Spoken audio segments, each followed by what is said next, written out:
Hello everyone, welcome back to my YouTube channel. आज हम पढ़ेंगे साहित्य इतिहास लेखन की पद्धतियाँ। अगर आपको मेरी वीडियो अच्छी लगे, वीडियो को लाइक करें, चैनल को सब्सक्राइब करें। चलिए वीडियो को शुरू करते हैं। हिंदी साहित्य के इतिहास की दृष्टि से उल्लेख्य ग्रंथ भक्ति काल से ही मिलने लगते हैं, जैसे गोकुलनाथ कृत 84 वैश्वन की वार्ता, 252 वैश्वन की वार्ता और नाभा दास कृत भक्तमाल। किंतु कवियों का विवरण मात्र होने से इन्हें इतिहास ग्रंथ नहीं माना जाता। इसमें क्या कहा गया है कि हिंदी साहित्य के इतिहास की दृष्टि से जो उल्लेख्य ग्रंथ है वो कहाँ से मिलते हैं, वो भक्ति काल से मिलते हैं। जैसे जो गोकुलनाथ कृत 84 वैश्वन की वार्ता, 252 वैश्वन की वार्ता और नाभा दास कृत भक्तमाल। तो यहाँ से आपके 3 प्रश्न बनते हैं। सबसे पहला है 84 वैश्वन की वार्ता किसकी रचना है, तो ये है गोकुलनाथ की।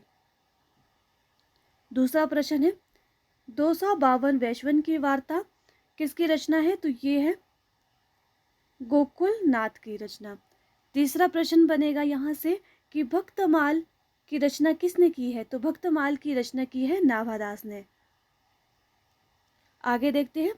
हिंदी साहित्य के इतिहास लेखन की परंपरा का आरंभ की अगर बात की जाए तो इसका आरंभ 19वीं शती से माना जाता है।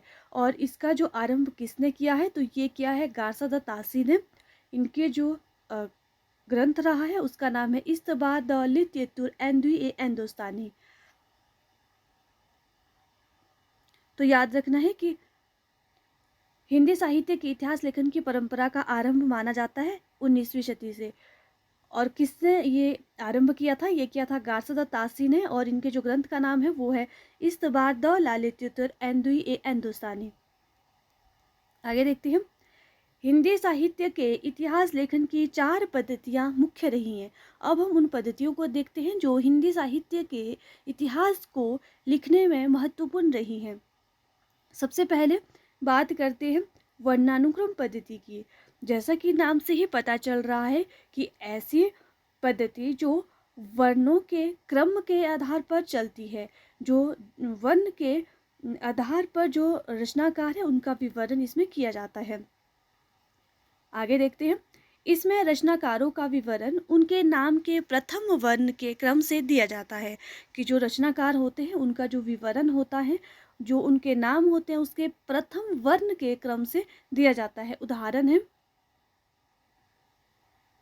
तुलसीदास, चिंतामणि और केदारनाथ सिंह का समय भले ही भिन्न हो, किंतु उनका क्रम इस प्रकार होगा। सबसे पहले आएंगे केदारनाथ सिंह, क्योंकि क पहले आता है, उसके बाद आएंगे चिंतामणि, उसके बाद आएंगे तुलसीदास। तो इस तरह से जो वर्णानुक्रम पद्धति है, इस तरह से इसमें जो रचनाकारों का विवरण होता है। आगे देखते हैं। इसे ऐतिहासिक दृष्टि से असंगत माना जाता है। क्यों माना जाता है? क्योंकि यह इतिहास लेखन नहीं, शब्दकोश लेखन की तरह होता है। गारसादा तासी और शिव सिंह सेंगर ने इसका प्रयोग किया था। जो वर्णानुक्रम पद्धति है इसका प्रयोग किसने किया था? गारसादा तासी और शिव सिंह सेंगर ने इसका प्रयोग किया था। आगे देखते हैं अब दूसरी पद्धति है कालानुक्रम पद्धति। तो कालानुक्रम पद्धति में क्या होता है, आगे देखते हैं। इसमें रचनाकारों का विवरण इनके काल या समय के क्रम से दिया जाता है। रचनाकार की जो जन्म तिथि को आधार बनाया जाता है। जो कालानुक्रमी पद्धति है इसमें क्या होता है, इसमें जो रचनाकारों का विवरण होता है वो काल या समय के क्रम से दिया जाता है। इसमें जो रचनाकार की जो जन्म तिथि है उसको आधार बनाया जाता है। इतिहास लेखन की दृष्टि से इसे भी अधूरा समझा जाता है, क्योंकि इस पद्धति से लिखे ग्रंथ भी वर्णानुक्रम पद्धति की तरह कवि वृत्त संग्रह मात्र ही होते हैं। जॉर्ज ग्रियर्सन और मिश्र बंधुओं ने इसका प्रयोग किया है। किसने किया है इसका प्रयोग? जॉर्ज ग्रियर्सन और मिश्र बंधुओं ने इस कालानुक्रम पद्धति का प्रयोग किया है। यद्यपि ग्रियर्सन में विधेयवादी पद्धति के कुछ आरंभिक सूत्र भी मिलने लगते हैं। अब देखते हैं तीसरी पद्धति, जिसका नाम है वैज्ञानिक पद्धति। इसमें जो ग्रंथकार है वो निरपेक्ष एवं तटस्थ रहकर पहले वो तथ्यों को संकलन कर उसे क्रमबद्ध रूप में फिर बाद में प्रस्तुत करता है। तो ये है वैज्ञानिक पद्धति। इतिहास लेखन सिर्फ तथ्य संकलन की नहीं बल्कि उनकी व्याख्या एवं विश्लेषण की भी मांग करता है। ये क्या कहे, यहाँ पे क्या कहा जा रहा है कि जो इतिहास लेखन है इसमें जो है सिर्फ तथ्य संकलन नहीं होता बल्कि उनकी व्याख्या एवं विश्लेषण की भी ये मांग करता है।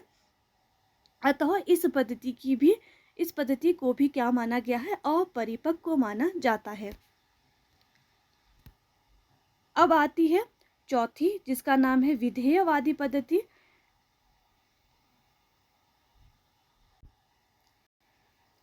फ्रेंच विद्वान तेन ने इसे सुव्यवस्थित सिद्धांत के रूप में स्थापित किया। तो तेन फ्रेंच विद्वान रहे हैं, इन्होंने जो विधेयवादी पद्धति है इसको सुव्यवस्थित सिद्धांत के रूप में स्थापित किया। तेन ने इस पद्धति को 3 शब्दों के माध्यम से स्पष्ट किया है। अब हम उन 3 शब्दों को देखते हैं।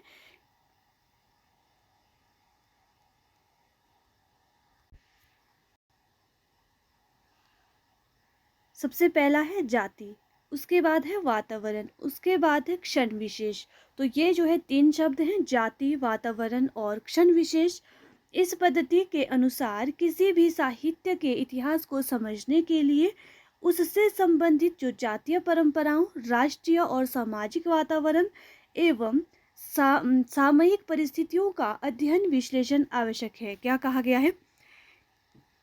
इस पद्धति के अनुसार किसी भी जो साहित्य के इतिहास को समझने के लिए उससे संबंधित जो जातीय परंपराएं और राष्ट्रीय और सामाजिक वातावरण एवं सामयिक परिस्थितियों का अध्ययन और विश्लेषण आवश्यक है।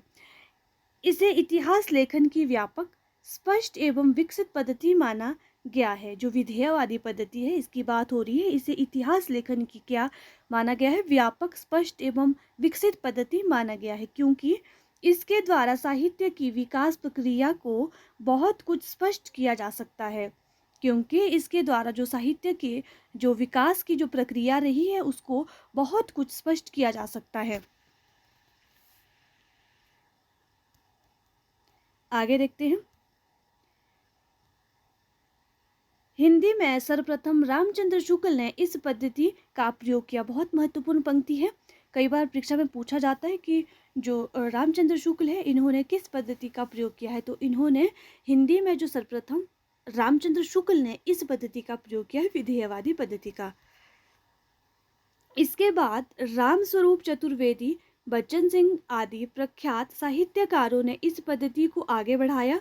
यह तथ्य उनके निम्नलिखित उदाहरणों से स्पष्ट होता है।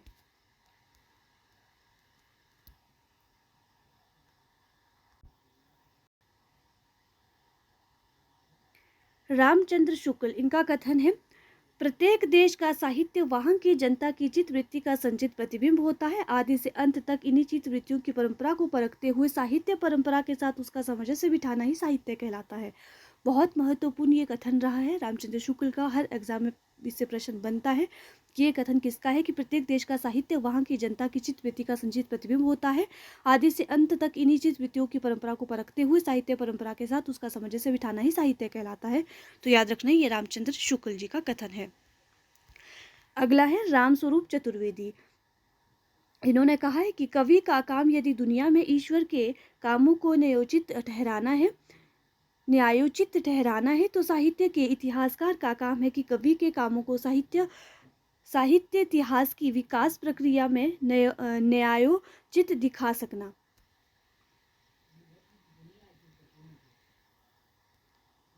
अब हम देखते हैं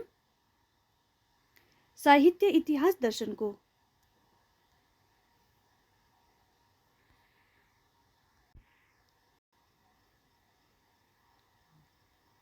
जिस प्रकार साहित्य की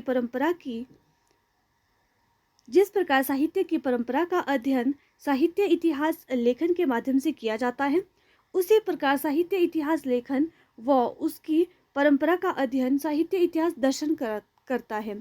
क्या कहा गया है कि जिस प्रकार जो साहित्य की परंपरा है उसका अध्ययन कैसे होता है, साहित्य इतिहास लेखन के माध्यम से किया जाता है, उसी प्रकार जो साहित्य इतिहास लेखन व उसकी परंपरा का अध्ययन जो है साहित्य इतिहास दर्शन करता है। साहित्य इतिहास दर्शन से अभिप्राय साहित्य के इतिहास लेखन में जो प्रयुक्त दृष्टिकोण एवं विचारों का अध्ययन करने वाले विषय से है।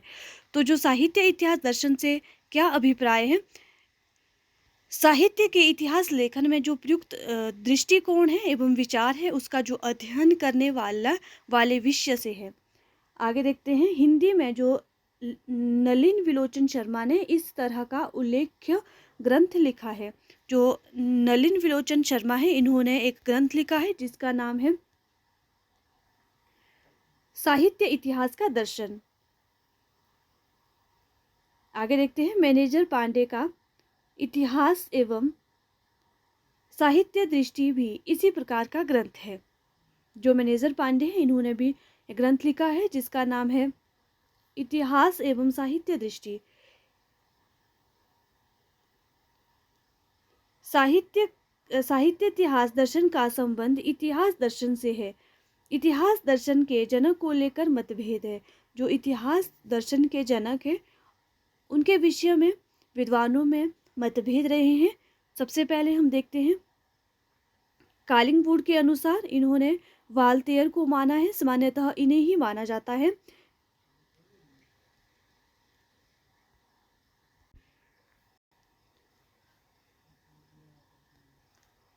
प्रोफेसर वाल्च के अनुसार विको, ये इटली के दार्शनिक थे। वाल्तेयर के अनुसार इतिहास दर्शन इतिहास के चिंतन की विधि है। इसमें इतिहासकार ऐतिहासिक घटनाओं को दोहराने की बजाय उसके विषय में चिंतन करता है। क्या कहा गया है? जो वाल्तेयर के अनुसार इतिहास दर्शन इतिहास के चिंतन की विधि है। जो वाल्तेयर है ये मानते हैं, इनके अनुसार जो इतिहास दर्शन है वो क्या है? इतिहास के चिंतन की एक विधि है। इसमें जो इतिहासकार ऐतिहासिक घटना को दोहराने के बजाय उसके विषय में चिंतन करता है। आगे है, कालिंगवुड के अनुसार इतिहास का दर्शन इतिहास और इतिहासकार के विचारों का पारस्परिक तालमेल है। जो कालिंगवुड है ये क्या बोलते हैं कि इतिहास का जो दर्शन है वो इतिहास और जो इतिहासकार हैं उनके जो विचारों का जो पारस्परिक जो एक तालमेल होता है वो है ये इतिहास दर्शन। इतिहास दर्शन के संदर्भ में हीगेल के विचार परिवर्तनकारी माने जाते हैं। जो हीगल है इनके जो विचार है वो कैसे माने जाते हैं? परिवर्तनकारी माने जाते हैं इतिहास दर्शन के संदर्भ में। प्रोफेसर वाल्श ये मानते हैं परिकल्पनात्मक दर्शन के संस्थापक। हीगल के अनुसार इतिहास घटनाओं का संकलन भर नहीं है। जो हीगल है ये क्या मानते हैं कि जो इतिहास है वो घटनाओं का संकलन भर नहीं है, बल्कि घटनाओं के भीतर छिपी जो कार्य कारण प्रक्रिया की खोज है। हीगल का जो इतिहास दर्शन है वो द्वंदात्मक आदर्शवाद कहलाता है। जो हीगल का इतिहास दर्शन क्या कहलाता है? द्वंदात्मक आदर्शवाद कहलाता है। अब हम देखते हैं आचार्य रामचंद्र शुक्ल कृत हिंदी साहित्य का इतिहास। सबसे पहले हम पढ़ेंगे वक्तव्य एवं काल विभाजन। जो आचार्य रामचंद्र शुक्ल ने अपने से पहले लिखे गए साहित्य इतिहास ग्रंथों का कविवृत संग्रह कहा है। तो इन्होंने क्या कहा है? जो इनसे पहले लिखे गए साहित्य इतिहास ग्रंथ है उनको कविवृत संग्रह कहा है। जो शिव सिंह सरोज है इसे इन्होंने कविवृत संग्रह कहा है। Modern vernacular literature of northern Hindustan, इसे इन्होंने बड़ा कविवृत संग्रह कहा है। आगे है मिश्र बंधु, इसे इन्होंने कहा है बड़ा भारी या प्रकांड कविवृत संग्रह।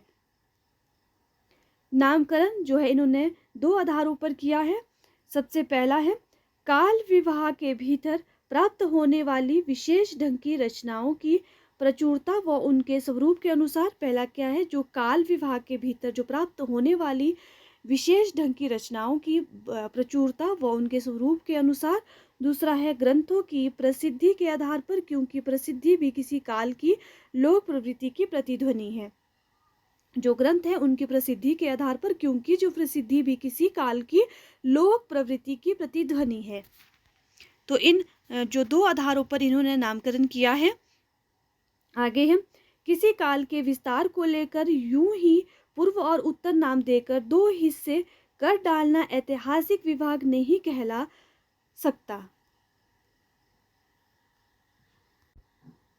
आगे देखते हैं। किसी काल के कवियों की साहित्यिक विशेषताओं के संबंध में मैंने जो संक्षिप्त विचार प्रकट किए हैं वे दिग्दर्शन मात्र के लिए इतिहास की पुस्तक में किसी कवि की पूरी क्या अधूरी आलोचना भी नहीं हो सकती। तो ये इस तरह के कथन कई बार एग्जाम में पूछे जाते हैं, तो आपको अच्छे से याद रखना है कि ये किसने कहा है कि किसी काल के कवियों की साहित्यिक विशेषताओं के संबंध में मैंने जो संक्षिप्त विचार प्रकट किए हैं वे दिग्दर्शन मात्र के लिए इतिहास की पुस्तक में किसी कवि की पूरी क्या अधूरी आलोचना भी नहीं हो सकती। आगे देखते हैं। आधुनिक काल में गद्य का जो आविर्भाव सबसे प्रधान साहित्यिक घटना है। क्या कहते हैं रामचंद्र शुक्ल की जो आधुनिक काल में जो गद्य का आविर्भाव हुआ है सबसे जो प्रधान साहित्यिक घटना है ये। वर्तमान लेखकों और कवियों के संबंध में कुछ लिखना अपने सिर एक बला मोल लेना ही समझ पड़ता था। रीति काल के कवियों के परिचयात्मक विवरण मैंने प्रायः मिश्र बंधु विनोद से ही लिए हैं।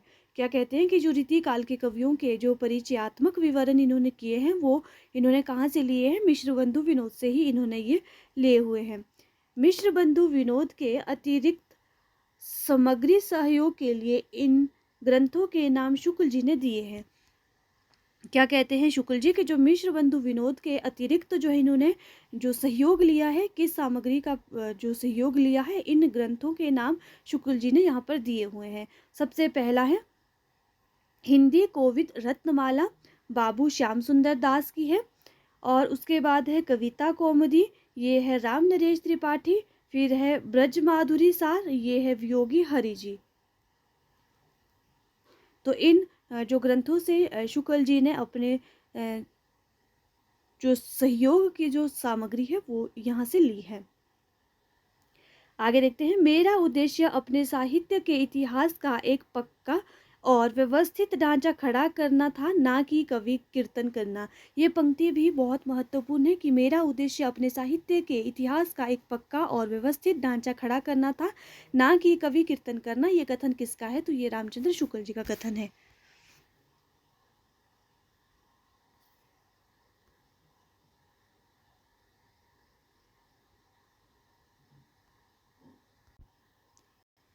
अब हम देखते हैं शुक्ल जी का काल विभाजन एवं नामकरण। सबसे पहले आता है आदिकाल। आदिकाल को इन्होंने क्या नाम दिया है? तो इन्होंने दिया है वीर गाथा काल।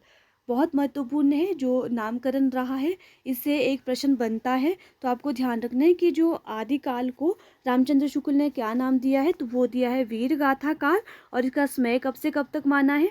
वो माना है 1050 से 1375 विक्रमी संवत। दूसरा है पूर्व मध्य काल, इसको इन्होंने कहा है भक्ति काल। और इसका समय माना है संवत 1375 से 1700 विक्रमी संवत तक। फिर आता है उत्तर मध्य काल। उत्तर मध्य काल को इन्होंने कहा है रीति काल। इसका समय माना जाता है 1700 से 1900 विक्रमी संवत। उसके बाद आता है चौथा आधुनिक काल। आधुनिक काल को इन्होंने कहा है गद्य काल। और इसका समय इन्होंने माना है 1900 से 1984 ईस्वी तक। तो ये था जो रामचंद्र शुक्ल है इनका काल विभाजन। अब हम देखते हैं साहित्य इतिहास लेखन की परंपरा की। जो साहित्य इतिहास लेखन है इसकी परंपरा कहाँ से शुरू हुई है? इसकी मैंने एक वीडियो पहले भी डाली है, अगर आपने चैनल पर नहीं देखी है तो आप चैनल पर जाकर वीडियो देख सकते हैं। और अगर आपको वीडियो अच्छी लगे वीडियो को लाइक करें, चैनल को सब्सक्राइब करें। वो वाली वीडियो मैंने सरस्वती पांडे और गोविंद पांडे की जो पुस्तक है उससे डाली है। अब आगे देखते हैं। इस बार द लाले तित्तुर एंदुई ए हिंदुस्तानी, ये किसका ग्रंथ है? तो ये है गासदा तासी का ग्रंथ।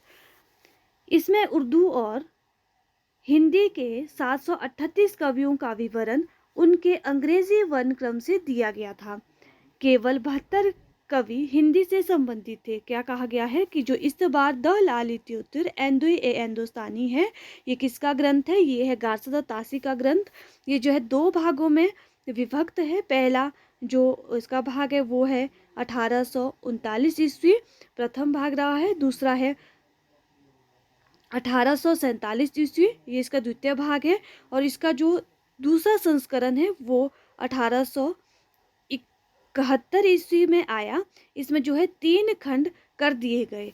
तो इसमें आगे क्या बताया गया है, जो इससे संबंधित जो महत्वपूर्ण बिंदु है वो है इसमें उर्दू और हिंदी के कितने कवियों का विवरण है, तो 738 कवियों का इसमें विवरण है। उनके जो अंग्रेजी वर्ण के क्रम से उनके जो अंग्रेजी वर्ण क्रम से दिया गया था।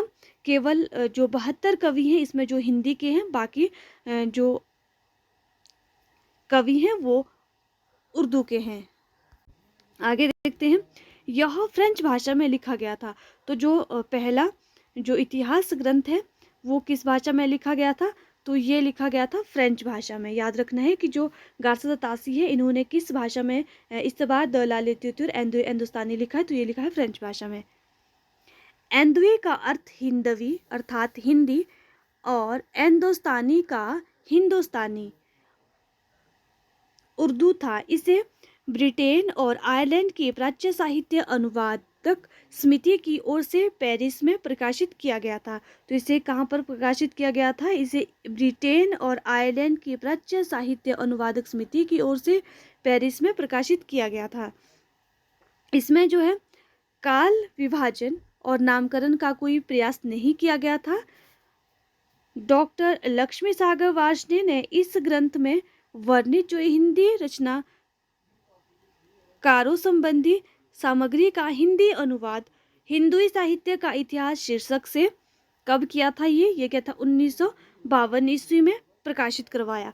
तो जो गार्सिया तासी का जो ग्रंथ रहा है ये किस भाषा में था, फ्रेंच भाषा में। तो इसका अनुवाद हिंदी में किसने किया था, तो ये किया था डॉक्टर लक्ष्मी सागर वार्ष्णेय ने। ये भी आपको याद होना चाहिए।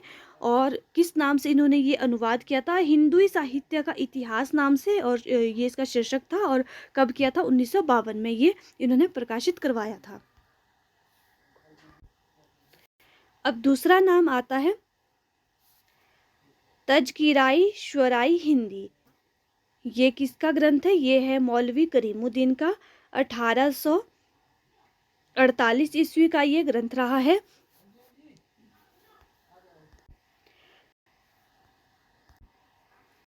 दिल्ली कॉलेज द्वारा प्रकाशित इस ग्रंथ में 1004 कवियों का विवरण दिया गया है। इसमें 62 कवि ही हिंदी से संबंधित है। इसमें कितने कवियों का विवरण दिया गया है, 1004 कवियों का विवरण इसमें दिया गया है, जिनमें से जो 62 कवि हैं वो हिंदी से संबंधित है। आगे देखते हैं, इस ग्रंथ का जो महत्व इस बात में है कि इसमें सर्वप्रथम जो है कालक्रम का ध्यान रखा गया था। तो प्रश्न बन सकता है कि किस ग्रंथ में सर्वप्रथम कालक्रम का ध्यान रखा गया है, तो ये रखा गया था तजकिराई शुअराई हिंदी में।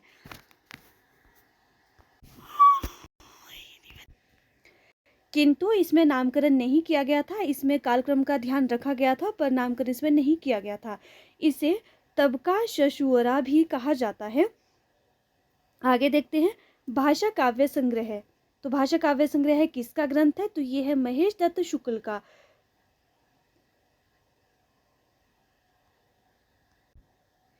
1873 ईस्वी में ये ग्रंथ लिखा गया है।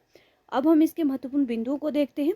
यह हिंदी भाषा में लिखा गया प्रथम हिंदी साहित्य इतिहास संबंधी ग्रंथ था। आपको एक बात का ध्यान रखना है, अगर आपसे पूछा जाता है कि हिंदी भाषा में लिखा गया प्रथम हिंदी साहित्य इतिहास संबंधी ग्रंथ कौन सा है, तब आपको वहाँ पर जो है भाषा काव्य संग्रह करना है। अगर आपको पूछा जाता है कि हिंदी में जो लिखा गया प्रथम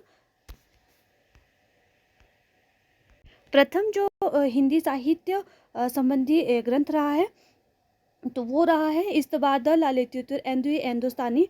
जब आपसे पूछा जाता है कि हिंदी भाषा में लिखा गया प्रथम जो ग्रंथ रहा है वो कौन सा है, तब आपको भाषा काव्य संग्रह वहाँ पर टिक करना है। यह नवल किशोर प्रेस लखनऊ से प्रकाशित हुआ था। इसके बाद हम बात करते हैं शिव सिंह सरोज की। तो शिव सिंह सेंगर का ग्रंथ है। इस ग्रंथ में सर्वप्रथम 1000 से ज़्यादा भाषा कवियों का विवरण दिया गया। इसी से यह बात के इतिहासकारों के लिए आधार भी रहा। जो शिव सिंह सरोज है, इसमें कितने कवियों का, 1000 से ज़्यादा भाषा कवियों का विवरण दिया गया है। इसी से यह बात के जो इतिहासकार रहे हैं उनके लिए ये एक आधार रहा है। इसका जो प्रकाशन हुआ है वो हुआ है 1883 ईस्वी में, नवल किशोर प्रेस लखनऊ से ये प्रकाशित हुआ है। इसके पूर्वार्ध में 838 कवियों की रचनाओं के नमूने तथा उत्तरार्ध में 1003 कवियों का जीवन परिचय दिया गया है। तो जो पूर्वार्ध है इसमें कितने हैं, 838 कवियों की रचनाओं के नमूने, तथा जो उत्तरार्ध है इसमें 1003 कवियों का जीवन परिचय दिया गया है। आगे देखते हैं। इसमें वर्णानुक्रम पद्धति का प्रयोग किया गया है। काल विभाजन एवं नामकरण का प्रयास नहीं किया गया है।